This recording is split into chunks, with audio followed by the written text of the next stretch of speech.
मुबारक। मुबारक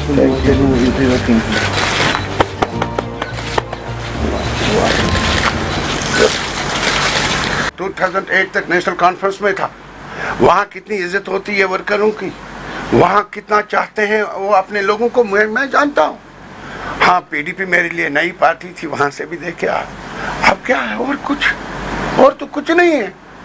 जिस तरह से बराक ओबामा ने अपना वहाँ पे एक स्लोगन, आप सबों को अगर याद होगा, चेंज वी नीड, अमेरिका में एक बहुत बड़ा स्लोगन हो, उस वजह से वो चेंज हो गया वहाँ पे। वही स्लोगन के साथ कि चेंज वी नीड, हमें चेंज चाहिए ही अपने कश्मीर में, अपनी रियासत जम्मू कश्मीर में। और अब की बार इंशाल्लाह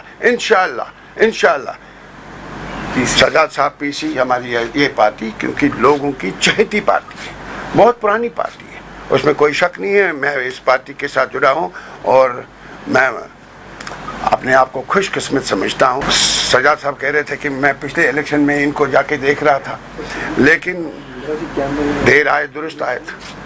यही है कि अब वक्त आ गया, अच्छा वक्त आ गया, अब हमने चेंज करनी है इंशाल्लाह। अपनी रियासत में नई सरकार देनी है, उन खानदानों से निकल के। देखिए, हमने तो महबूबा जी के अंडर काम किया, हम बड़े इज्जत से कहेंगे, थोड़ा मिसप्लेस्ड लगता है, थोड़ा अजीब लगता है। It is not about Mehbooba Mufti anymore, it is about main stream politics, is about all of us. इससे जो देखिए अपॉर्चुनिज्म, बाकी चीज़ें ये नॉर्मल है पॉलिटिक्स में, ये सिर्फ जम्मू कश्मीर में नहीं, ये हर जगह। बट एक स्टैंडर्ड होना चाहिए गिरने का, उससे ज़्यादा अगर डाउन जाएं तो पूरा जो पॉलिटिकल स्पेस है उस पर एक नेगेटिव इम्पैक्ट पड़ता है। हैविंग सेड दैट, जो ब्रॉल में उमर अब्दुल्ला साहब ने उनको बोला, उमर अब्दुल्ला साहब खुद देखें कि उनके हाथ कितने खून से रंगे, वो भी that is equivalent to that. चले मैडम तो उठ के एटलीस्ट गई, किसी के घर चली गई। उमर साहब कब से बन गए, कब से सिंपथाइजर्स बन गए। द रियलिटी इज कि जो बड़े मैसेकर्स हुए हैं यहाँ, और मैं 1999 से बोल रहा हूँ, 1989 से आज तक जो बड़े मैसेकर्स हुए हैं, कहीं ना कहीं डायरेक्टली इनडायरेक्टली उस वक्त यहाँ जो पावर में थे, या नेशनल कॉन्फ्रेंस थी या पीडीपी थी, तो उसका उनको एटलीस्ट अजाला कर रहे, उनको एटलीस्ट सोचना चाहिए that they have those things to their discredit, we can't say credit, but to their discredit वो चीज़ें तो हैं। But I think we should maintain some standard of politics, panchayat और टाउन इलेक्शंस और कॉर्पोरेशन इलेक्शन। फिर उमर साहब ने बोला कि अब जल्दी इलेक्शन कराओ। अभी जनवरी का वो दिन आया नहीं जिस दिन डेट होगा। So reality is when was he lying, then और ना।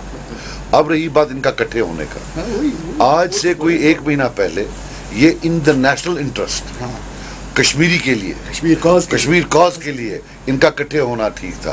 आज फिर गाली गलौज कर रहे हैं। एटलीस्ट इनने तो उठाया आज इमरान साहब, बट मीडिया भी तो पूछे। हमने मीडिया में भी कोई ऐसा राइट अप नहीं देखा जो एटलीस्ट ये बताए कि साहब आप 1 महीना पहले तो आप तो ये नहले ना लो, आज क्या हो गया अचानक। तब आप झूठ बोल रहे थे, आज झूठ बोल रहे हैं। नहीं, लेकिन ये आप पर सवाल है ना, बिकॉज शहर में कहा जाता है हम भी घूमते रहते हैं, ये आपकी क्रेडिबिलिटी पर और आपकी शख्सियत पर एक सवाल है। Because everybody says, "Hey, magic mail hit me doyo खानदानो." At least you guys come out of clean. You come clean. आप कहो कि हम लोगों के अच्छा चलिए, हमने कुछ लोगों के लिए नहीं किया, लेकिन आप तो कर लीजिए। सियासी जन्म हुआ, अजान इनकी तो आरएसएस ने दी है, वहाँ होटल से उठाकर फॉरेन मिनिस्टर बनाया।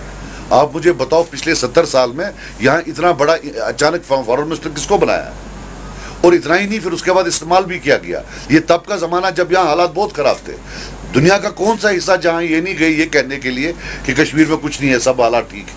और जब वो निकले वहाँ से, कोई इंटरनल ऑटोनॉमी के गुस्से से तो नहीं निकले, इसलिए नहीं निकले कि वालिद साहब को उन्होंने तब कहा वाइस प्रेसिडेंट ऑफ इंडिया बनाने का वादा किया था, वो वादा पूरा नहीं किया। ओके, अब अगर वो वादा पूरा किया होता तो उमर साहब दिल पर हाथ रखकर कहे वो कहाँ होते, उसी गोद में बैठे होते। अब ले दे के साहब एक चेंज का माहौल है, चलो जी give them a bad name. हमें कोई बैड नेम नहीं देना है, वो खुद अपना देखें। अगर कहीं कोई भजन गाना होता है वो फारूक साहब गाते हैं, राम जन्मभूमि में पत्थर डालना है वो भी फारूक साहब ने भी डालना है, राइट। वो अपना काम करे, वी आर कॉन्फिडेंट। आप लिखें या ना लिखें, we will go with our message, we will fight on all 87 seats. We will give a tough fight to everybody. If anybody thinks that they can brand us, there is no branding. ये Sajjad loan जो आपके सामने खड़ा है, मैंने इंट्रागेशन भी देखा है, सब कुछ देखा है. As I have said earlier on, जब यहाँ पकड़ दकड़ चल रही थी 89, 90, 92, 93 में, मैं दिल्ली में नहीं बैठा था. So I have no guilty conscience.